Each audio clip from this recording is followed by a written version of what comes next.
हरे कृष्णा। बोलिए शिव शंकर भगवान की जय हो। श्री शिवाय नमस्तुभ्यम। प्रिय भक्तों, आप सभी को फाल्गुन मास के 8वें दिन की हार्दिक शुभकामनाएं। आइए सुनते हैं अब 8वां अध्याय। ब्रह्मा जी बोले, हे नारद, भगवान सदाशिव की आज्ञा पाकर विष्णु भी कुछ देर पश्चात अंतर्ध्यान हो गए और उन्होंने संपूर्ण लोक को ब्रह्मांड से पृथक कर दिया।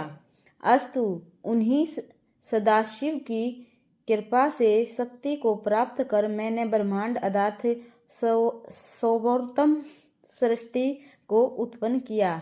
अब मैं तुमसे जीवों की उत्पत्ति का वर्णन करता हूँ कि वे प्रकृति और पुरुष द्वारा किस प्रकार उत्पन्न होते हैं।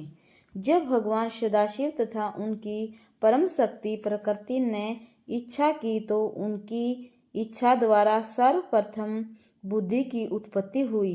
उस महत्त्व से अहंकार एवं अहंकार से सतोगुण, रजोगुण तथा तमोगुण की उत्पत्ति हुई। इन तीन गुणों द्वारा पृथ्वी एवं आकाश उत्पन्न हुए। इसी प्रकार कर्मानुसार देवता, मनुष्य आदि योनियों की उत्पत्ति हुई। फिर मैंने भगवान सदाशिव के चरणों का ध्यान धर कर सर्वप्रथम सनक, सनंदन, सनातन, सनत कुमार एवं ऋभुधर इन 5 मनुष्यों को उत्पन्न किया। ये सब भगवान सदाशिव का ध्यान धरने के अतिरिक्त और कुछ नहीं जानते थे। उन्होंने मुझसे यह कहा कि हम लोग सृष्टि उत्पन्न करने का काम नहीं करेंगे। इस अवज्ञा को देखकर मुझे उनके ऊपर बहुत क्रोध आया, परंतु विष्णु जी के समझाने पर मैंने उस क्रोध को शांत कर दिया। तत्पश्चात मैंने परिश्रम पूर्वक बहुत समय तक तपस्या की, परंतु जब उस तपस्या का कोई फल न निकला तो मुझे अपने मन में बहुत आश्चर्य हुआ। उस समय मैं भगवान सदाशिव की माया से ऐसा भयभीत हुआ कि मेरे नेत्रों से आंसुओं की बूंदें टपकने लगी। उस समय भगवान सदाशिव ने दयालु होकर मुझे सद्बुद्धि प्रदान की, जिससे मेरे हृदय में यह इच्छा उत्पन्न हुई कि यदि भगवान शूलपाणि ही मेरे पुत्र होकर जन्म ले तो संपूर्ण कार्य स्वयं ही सिद्ध हो जाएंगे। इस बात को मन में रखकर मैं फिर बहुत समय तक योग समाधि में लीन हो गया। मेरी उस तपस्या से भगवान सदाशिव अत्यंत प्रसन्न हुए और सृष्टि की वृद्धि करने के लिए उन्होंने मेरी बोह के निचले भाग से अवतार ग्रहण किया। उन्होंने अपने उस अवतारी शरीर में वे चिन्ह प्रकट कर दिए जिन्हें मैंने सर्वप्रथम विष्णु जी के साथ उसका दर्शन प्राप्त करते समय देखा था। इस प्रकार उन्होंने मेरी सहायता करने के हेतु अवतार ग्रहण किया। ब्रह्मा जी बोले, हे नारद, भगवान सदाशिव इस रूप में प्रकट होकर मुझसे कहने लगे, हे ब्राह्मण, यदि आप हमें आज्ञा दे तो वेदानुकूल कार्य करें। मैं ऐसे सुपुत्र को पाकर अपने मन में फूला नहीं समा रहा।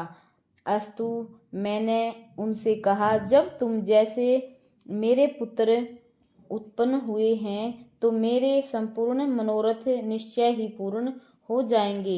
मैं वेद के अनुसार तुम्हारे जो 11 नाम हैं उन्हें बताता हूँ।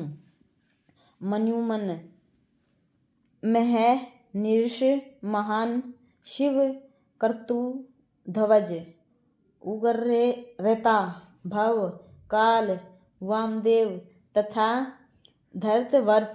तुम्हारी 11 रुद्राणियों के नाम इस प्रकार होंगे: धी, वर्ती, उषना, उमा, निर्यतश, इला, अंबिका, इरावती, सुधा, दीक्ष तथा रुद्राणी। इसके अतिरिक्त रुद्र, महेश्वर, हर तथा जगदीश आदि तुम्हारे अनेक नाम और भी होंगे। पृथ्वी, जल, अग्नि, आकाश और वायु से 5 तत्व तथा सूर्य, चंद्रमा, जीव और हृदय ये योग स्थान तुम्हारे निवास स्थान होंगे। तुम अपनी पत्नियों को भी इन्हीं स्थानों में अपने साथ रखो और संतान की उत्पत्ति करो, जिससे सृष्टि की वृद्धि हो। हे नारद, मेरी बात सुनकर उन सगुण स्वरूप शिवजी ने भूत प्रेत पिशाच आदि सहस्त्रों प्रकार के भयानक जीव उत्पन्न किए, जिन्हें देखकर मुझे अत्यंत आश्चर्य हुआ।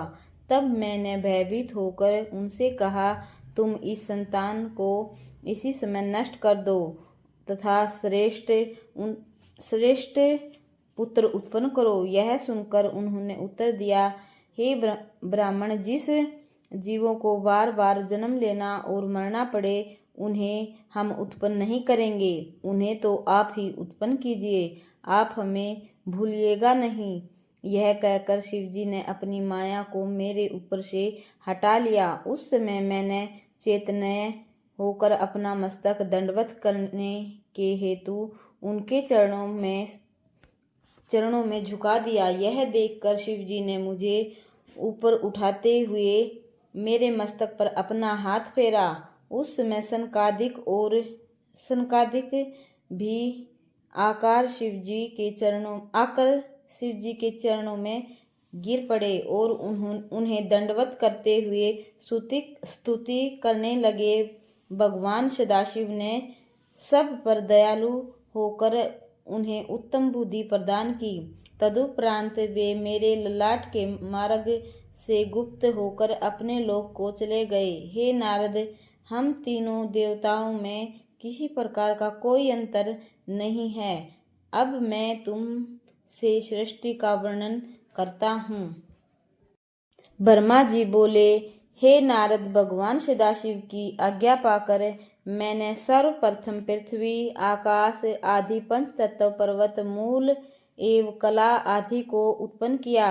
तदुपरांत अपनी इच्छा से विरचित अग्निरस, सातातप, भृगु, पुलस्त्य, पुलह तथा वशिष्ठ, इन सप्त ऋषियों को जन्म दिया। फिर मैंने अपने प्रत्येक अंग से तुम अर्थात नारद, कर्दम एवं दक्ष आदि 10 पुत्रों को उत्पन्न किया। फिर स्तन से मनुष्य, पीठ से पाप और अन्य अंगों से प्रीति, तृष्णा आदि को प्रकट किया। तदुपरांत कर्मानुसार नक्षत्र, दिशा, दिक्पाल एवं चंद्रमा आदि को उत्पन्न किया। परंतु अपने द्वारा उत्पन्न की हुई उस तामसी सृष्टि को देखकर मुझे अत्यंत चिंता हुई।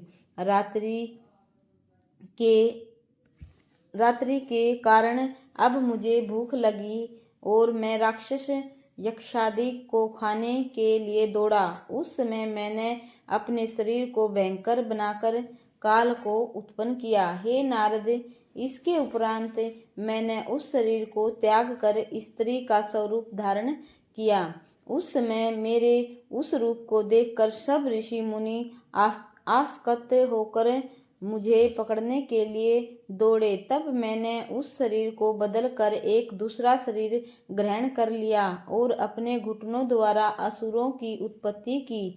वे मुझे पहचान नहीं सके, अतः निर्जल बल बनकर काम के वशीभूत हो मेरे पास दौड़े चले आए। उनके भय से भयभीत होकर मैंने अपनी रक्षा के लिए भगवान सदाशिव से प्रार्थना की और यह कहा कि हे प्रभु, आप इन दुष्टों को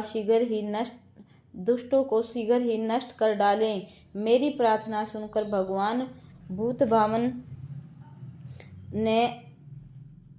भूतभावन ने अप्रकट रूप से मुझे यह आज्ञा दी कि तुम अपने इस शरीर को बदल डालो। तब मैंने उनकी आज्ञा अनुसार अपने शरीर को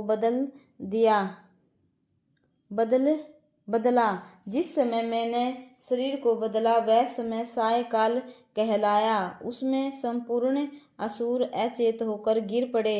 तदुपरांत मैंने मनुष्यों की सृष्टि की। अस्तु मैंने दूसरा स्वरूप धारण कर राक्षस, गंधर्व, यक्ष, गुहा, किन्नर, किम पुरुष, विद्याधर, ईश्वर, भूत, प्रेत आदि तथा स्त्री को उत्पन्न किया, परंतु इन जीवों की उत्पत्ति से भी मेरे हृदय को प्रसन्नता प्राप्त नहीं हुई। हे नारद, इसके उपरांत मैंने शिव जी की इच्छा से हाथी, सिंह, बैल आदि बुद्धिहीन जीवों को उत्पन्न किया। इस सृष्टि को उत्पन्न करने के पश्चात मैंने यह विचार किया कि ये लोग क्या काम करेंगे। यह सोचकर जैसे ही मैंने श्री शिव जी का ध्यान किया तो चारों वेद उसी समय मेरे द्वारा उत्पन्न हो गए। उनसे मैंने धनुर्विद्या, गान विद्या एवं संपूर्ण कथाओं से युक्त पुराणों को, जिन्हें पंचम वेद कहा जाता है, उत्पन्न किया। इसके बाद मैंने संपूर्ण आश्रम अर्थात ब्रह्मचार्य, गृहस्थ, वानप्रस्थ, संन्यास एवं व्रत, धर्म, शास्त्र, नीति, मोक्ष, धर्म, अर्थ, काम तथा वैज्ञिक शास्त्रों को उत्पन्न किया। इस प्रकार मैं जब संपूर्ण सृष्टि कर चुका तब विष्णु उसका पालन करने लगे एवं शिवजी पृथ्वी को शिथिल रखने के कार्य में लग गए। हे नारद,